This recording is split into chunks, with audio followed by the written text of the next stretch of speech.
नमस्कार, आप देख रहे हैं यूनाइटेड जेके और मैं हूं सुरेंद्र शर्मा। जम्मू कश्मीर में नायब तहसीलदार की जो पोस्टें निकली हैं 75, उसके लिए उर्दू भाषा को मैंडेटरी किए जाने पर इस वक्त जो मुद्दा है वो गरमाया हुआ है और इसको लेकर सरकार की तरफ से अभी तक इस नोटिफिकेशन को वापस लेने के कोई आसार जो है वो नहीं लग रहे हैं और इसके ऊपर जहां एस्पिरेंट्स हैं वो तो सफर कर ही रहे हैं, लेकिन साथ ही साथ सियासी दलों के लिए भी ये एक बड़ा मुद्दा जो है वो बनता जा रहा है। लेकिन आज हम इस पूरे मुद्दे पर कानूनी भाषा में बात करेंगे कि कानून इस पूरे मामले को लेकर क्या कहता है, कानूनी प्रावधान क्या है और आगे इसको क्या लीगली चैलेंज किया जा सकता है सरकार पर कानूनी नोटिस जो है वो भेजकर कानून इसके ऊपर क्या कुछ सो मोटो जो है वो ले सकता है। बातचीत करने के लिए हमारे साथ मौजूद हैं सीनियर एडवोकेट अभिनव शर्मा जी। अभिनव जी, बहुत बहुत स्वागत है आपका। नमस्कार। अभिनव जी, आपके लिए ये मुद्दा कोई नया नहीं है।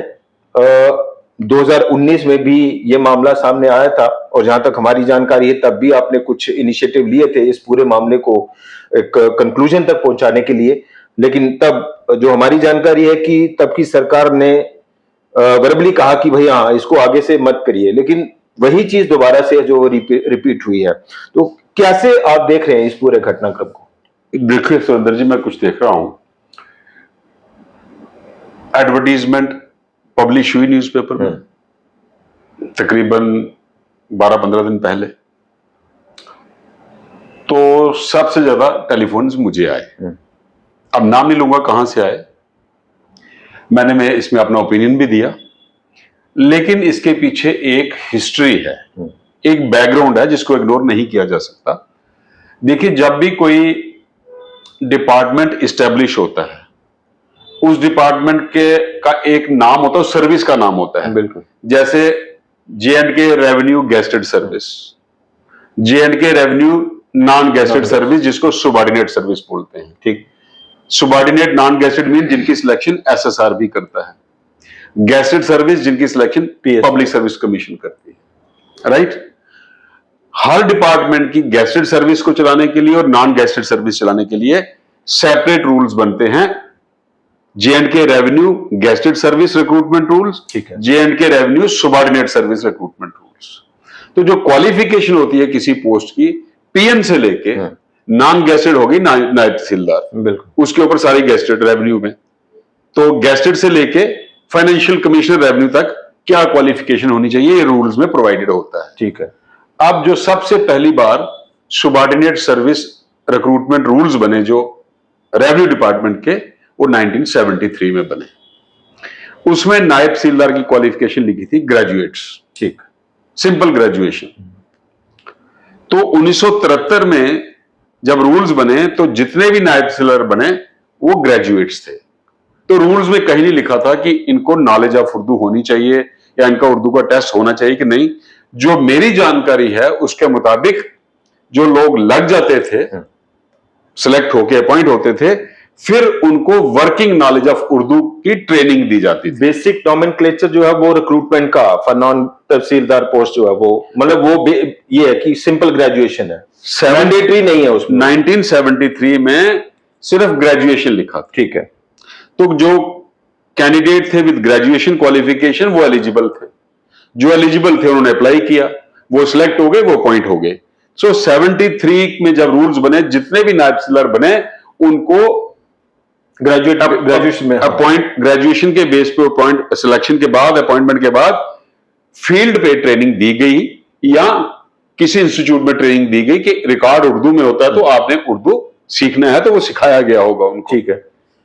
उसके बाद मुझे एग्जैक्टली ईयर याद नहीं आ रहा, 2003 या 2003 में, 3 की बात है, रूल्स में अमेंडमेंट हुई। ठीक, 1973 के रूल्स में, जिसमें लिखा गया ग्रेजुएट क्वालिफिकेशन फॉर नायब तहसीलदार, graduate with Urdu as one of subjects in matriculation, one other subject in matriculation, not mandatory, graduation with Urdu as one of subjects in matriculation. If I am not wrong, मुझे लगता है मैंने पढ़ा हुआ है ये। ठीक है। मतलब एक ग्रेजुएट और जिसमें मैट्रिक में एक सब्जेक्ट उर्दू का पढ़ा होना चाहिए, वो एलिजिबल। अब आ गया रूल्स दोबारा बने 2009 में। यहाँ भी ये एलिजिबिलिटी क्राइटेरिया है, मैंडेटरी तो नहीं था कि मैंडेटरी उर्दू होना ही चाहिए। मैंडेटरी ये हुआ कि मैट्रिक में उर्दू एक सब्जेक्ट पढ़ा होना चाहिए। ठीक है। लेकिन 2009 में रूल्स चेंज हो गए। अब देखो क्या हुआ, ये होती है एक ऑब्जेक्ट, एक होता है ऑब्जेक्ट, ऑब्जेक्ट होता है अच्छे पर्पज के लिए, एक होता है मोटिव, मोटिव होता है हमेशा ही अच्छे पर्पज के लिए नहीं होता, कोई टारगेट अचीव करने के लिए भी होता है। 2009 में दोबारा रूल्स बदल गए, उसमें क्वालिफिकेशन आ गई graduation with knowledge of Urdu. पहले था ग्रेजुएशन 73 में, ठीक है। 2003 में चेंज हुआ graduation with Urdu as one of subjects in matriculation. ठीक है। अच्छा, अब किसी ने अगर मैट्रिक में उर्दू पढ़ा है उसके बाद छोड़ दिया है तो ग्रेजुएशन या पीजी करने के बाद उसको नहीं याद रहता। अब आप जिसने मैट्रिक में पढ़ा तो उसको आप एलिजिबल, उसकी एलिजिबिलिटी आप डिस्प्यूट नहीं कर सकते। फिर 2009 में मैंने जैसे आपको कहा मोटिव, रूल्स दोबारा चेंज हुए, लिखा गया graduation with knowledge of Urdu. अब नॉलेज ऑफ उर्दू, फर्ज करो आपने अपने ऑफिस में किसी को अपॉइंट करना है तो आप एक एडवर्टीजमेंट निकालते हो graduation with knowledge of English. अब नॉलेज का लेवल आपने देखना है क्योंकि नौकरी आपने देनी है। बिल्कुल। तो इसलिए आपकी मर्जी है कि मैं किसको नौकरी लगानी है। ये 4 लोग हैं, मैंने इनमें से किसको सिलेक्ट करना है, इनमें से सबसे ज्यादा इंग्लिश की नॉलेज किसको है, मैं उस लेवल की नॉलेज फिक्स पैरामीटर नहीं कर सकता, असेस करूंगा। अब नॉलेज ऑफ उर्दू के भी 2 तरीके हैं। ये क्वेश्चन रेज किया था मैंने हाई कोर्ट में 2014 में, क्योंकि जब एसएसआरबी ने रिटन टेस्ट कंडक्ट किया नायब तहसीलदार का, हर एक सब्जेक्ट चाहे वो इंग्लिश हो, चाहे जनरल नॉलेज हो, चाहे हिस्ट्री हो, उनका ऑब्जेक्टिव क्वेश्चन पेपर पब्लिश किया, उर्दू का डिस्क्रिप्टिव कर दिया। अच्छा, मैंने वो चैलेंज किया कि बाकी सारे सब्जेक्ट्स का आपने ऑब्जेक्टिव रखा है, उर्दू का क्यों डिस्क्रिप्टिव रखा है? बेशक वो क्वालिफाइंग इन नेचर है।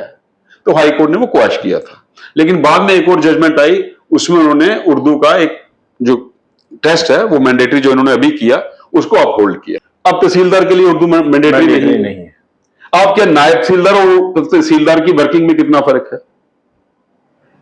जो फाइनल अटेस्टेशन म्यूटेशन की होती है वो तहसीलदार करता है। तो ठीक, जो म्यूटेशन ऑफ इनहेरिटेंस होती है, विरासत इंतकाल, वो तहसीलदार करता है। तहसीलदार फैसले भी करता है, नायब तहसीलदार फैसले नहीं कर पाता।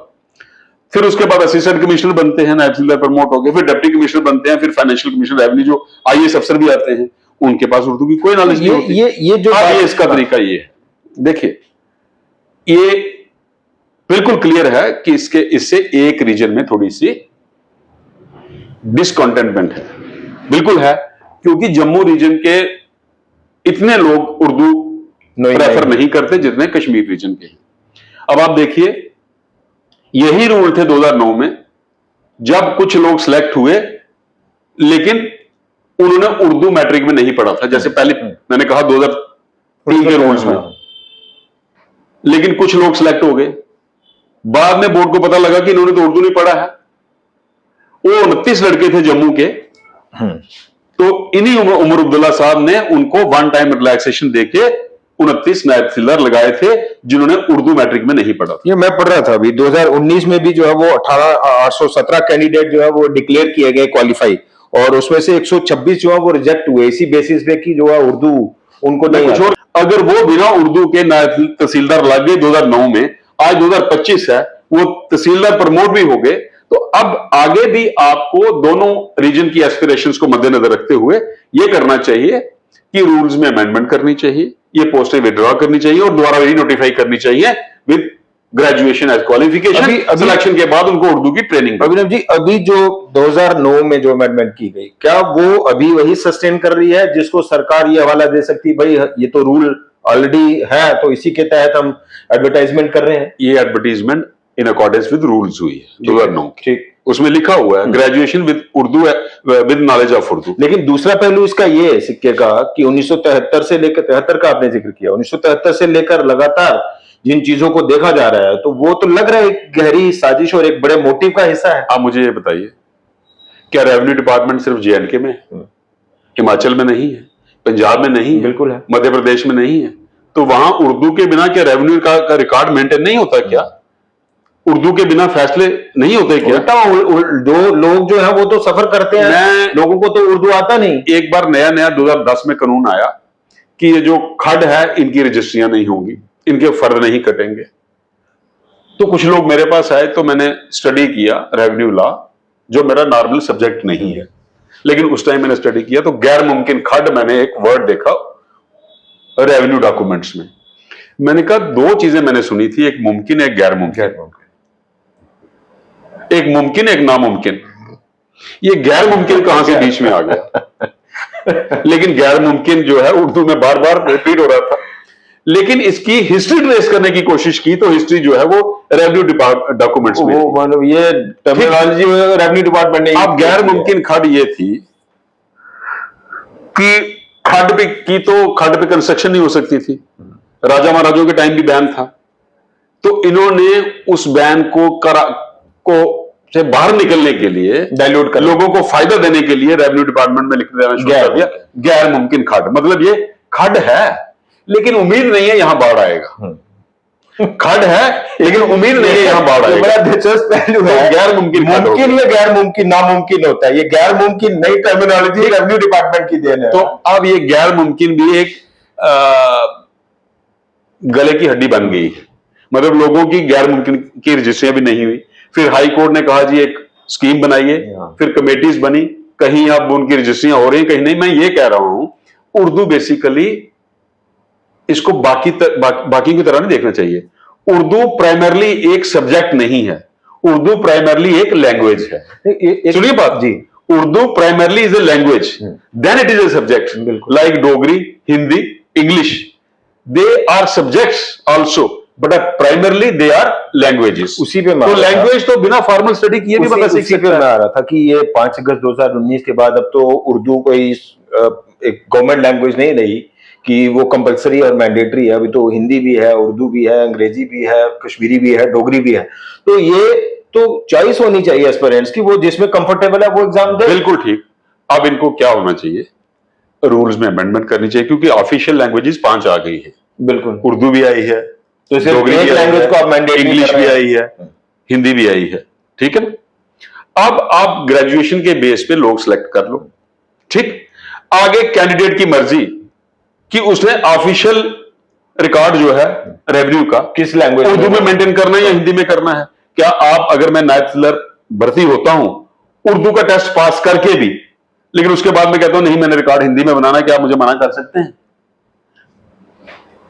Hindi is an official language. बिल्कुल है। तो इसलिए ये इट्स एन एप्रोप्रिएट स्टेज। ये आपको लग रहा है कि एक तो ये एक बड़ी गहरी साजिश की कड़ी रही है शुरू से लेकर अब तक। दूसरा बिंदु ये है कि ये एक डेलिब्रेट अटेम्प्ट है to attend the core constituency of Kashmir. Legal सवाल भी है और पॉलिटिकल सवाल भी है। बिल्कुल ठीक। ये डेलिब्रेट अटेम्प्ट था 2009 में। 2009 में डेलिब्रेट अटेम्प्ट था, और जैसे मैंने आपको कहा, मैंने पहले भी केस किया था, हाई कोर्ट की एक जजमेंट भी आई।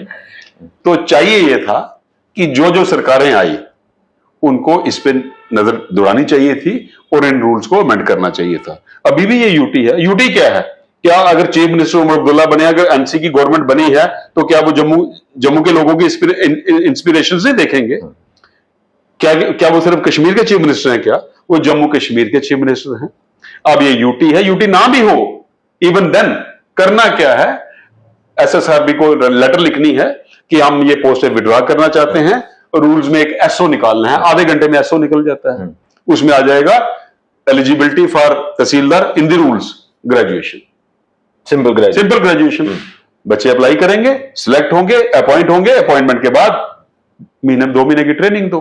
जो उर्दू में काम करना चाहता है वो उर्दू में करे, जो कश्मीरी में चाहता है वो कश्मीरी में करे, जो हिंदी डोगरी में चाहता है उसमें करे। सिंपल है। अभी जो एट प्रेजेंट स्टेटस है, क्या ये लीगली चैलेंजेबल है? अभी लीगली चैलेंजेबल इस ग्राउंड पे है कि हम रूल्स चैलेंज करें, क्योंकि एसएसआरबी जो है वो रूल्स के मुताबिक चलेगा। ठीक है। एसएसआरबी को जो रेवेन्यू डिपार्टमेंट ने पोस्टें रेफर की उसने उतनी ही भरनी है, जिस जिस कैटेगरी की है उसने उतनी सिलेक्शन करनी है, और जो डिपार्टमेंट पोस्ट रेफर करता है वो साथ में क्वालिफिकेशन भी लिखता है अकॉर्डिंग टू रूल्स। ठीक है। तो ना तो इसमें डिपार्टमेंट की गलती है ना एसएसआरबी की गलती है। अब अगर कोई चैलेंज करना चाहते हैं कैंडिडेट, वो रूल चैलेंज करें कि ऑफिशियल लैंग्वेजेस 5 हैं, तो सिर्फ एक लैंग्वेज मैंडेटरी की, ये कहें कि एसएसआरबी को कहो और गवर्नमेंट को कहो रूल्स अमेंड करो और लिखो नॉलेज ऑफ उर्दू, हिंदी, डोगरी, कश्मीरी, जो भी ऑफिशियल लैंग्वेजेस हैं ऐसे कर दो। तो पहले पोस्ट क्या जिस तरह से अभी हम देख रहे हैं ये मुद्दा गर्मा रहा है और हमें लगता है कि इसके ऊपर एक बड़ा बवाल होने वाला है। ये मुद्दा गरमाएगा। नहीं भाई, ये गरमाएगा या सबको सूट करता है इसलिए गरमा रहा है? सुंदर जी, ऐसा है, बड़े हैं जिन्होंने उर्दू नहीं पढ़ा हुआ, इसमें रिलीजन की बात नहीं है, इसमें रीजन्स की भी बात नहीं है, इसमें रीजन्स के कैंडिडेट्स की एस्पिरेशन की बात है। कैंडिडेट कश्मीर में भी हैं, कैंडिडेट जम्मू में भी हैं। एम्प्लॉयमेंट का जो सोर्स है दोनों रीजन के कैंडिडेट्स के लिए है। अब अगर ये उर्दू लिखा गया या मैंडेटरी किया गया तो क्या जम्मू के कैंडिडेट्स जस्टिफाइड नहीं है ये कहने में कि उर्दू मैंडेटरी क्यों? मुझे ये बताइए, नहीं जस्टिफाइड? बिल्कुल। तो फिर अगर जम्मू के लीडर जम्मू के बच्चों की बात करें तो उसको आप सियासत मत कहो। अगर कश्मीर में ये नैरेटिव सेट करते हैं तो उसको आप सियासत कह सकते हैं। ये भी है कि अगर आप उर्दू का समर्थन कर रहे हैं तो बाकी 4 भाषाओं का क्या ये आपको विरोधी मान लिया जाए? और अगर आप ये कह रहे हैं कि उर्दू की पे बात हो रही है तो उर्दू का विरोध किया जा रहा है। तो अब दूसरा एक बड़ा पहलू ये है अभिनव जी कि बीजेपी थोड़ा सा इस मुद्दे में अभी पढ़ना नहीं चाह रही। क्या वजह होनी चाहिए? जिस दिन ये इशू रेज हुआ उसी के दूसरे दिन लीडर ऑफ अपोजिशन, वो लिखा, उन्होंने लिखा नहीं को लिखा, एलजी को लिखा, लेटर लिखा, लेटर नहीं लिखा सर, वो एलजी साहब को मेमोरेंडम देके आए हैं। एलजी साहब को मेमोरेंडम देके आए हैं। अभी आपने कहा सियासत, अगर हम सड़कों पे आए तो फिर सियासत नहीं होगी? आप बताओ, आपने खुद कहा सियासत नहीं होनी चाहिए, तो सियासत तो फिर सड़कों पे आके होती है ना। तो हमने तो एक जो राइट प्लेटफॉर्म था वहां तक पहुंचे, चीफ मिनिस्टर को भी मेमोरेंडम दे दिया और लेफ्टिनेंट गवर्नर को भी दे दिया ताकि ये इशू है इसको ऐसे सॉल्व किया जाए। इसके सोल्यूशन की कोई उम्मीद लग रही है? मुझे पूरी है, political as well as legal 100% उम्मीद है मुझे। इसमें आने वाले दिनों में रूल्स में अमेंडमेंट होगी और अकॉर्डिंगली पोस्टें रीनोटिफाई होंगी। चलिए, बहुत बहुत शुक्रिया अभिनव जी, इस बड़े महत्वपूर्ण मुद्दे पर जो है वो बड़ा विस्तार से, बड़ा बारीकी से तमाम पहलुओं पर बात करने के लिए। तो ये पूरा खाका है इस पूरे मुद्दे को लेकर कि नायब तहसीलदार पद के लिए जो उर्दू मैंडेटरी किया गया कि उर्दू मैंडेटरी है, तब तक आप जो है वो नायब तहसीलदार की पोस्ट पर तैनात नहीं हो सकते। हकीकत क्या है, कानून क्या कहते हैं और कब कब जो है वो इसके पीछे एक साजिश जो है वो चलती रही है, डेलिब्रेट अटेम्प्ट्स चलती रही हैं, और आज भी हमें लग रहा है कि सरकार हालांकि इस पूरे मुद्दे पर अब तक जो है वो सामने नहीं आई, लेकिन कहीं ना कहीं इस सरकार ने कोर कंस्टिट्यूएंसी को एड्रेस करने की कोशिश की है। अब कानून जो है वो इसके ऊपर क्या कहता है, बड़े सिंपल और साधारण तरीके से अभिनव जी ने यह भी बताया कि कोई बड़ी बात नहीं है कि इसको रिवोक नहीं किया जा सकता या वापस नहीं लिया जा सकता। लेकिन दूसरी बात इन्होंने ये भी कही कि ये मुद्दा जो है वो अभी गरमाएगा और लंबा खींचेगा। तो देखेंगे कि सरकार कितनी जल्दी संजीदा होती है या फिर वो ऐसा खुद ही ऐसा माहौल बनने देना चाहती है कि जितनी ज्यादा इसके ऊपर सियासत होगी तो दोनों तरफ जो है वो एक पॉलिटिकल स्पेस मैनेजमेंट जो है वो चलती रहेगी। फिलहाल इतना ही, नमस्कार।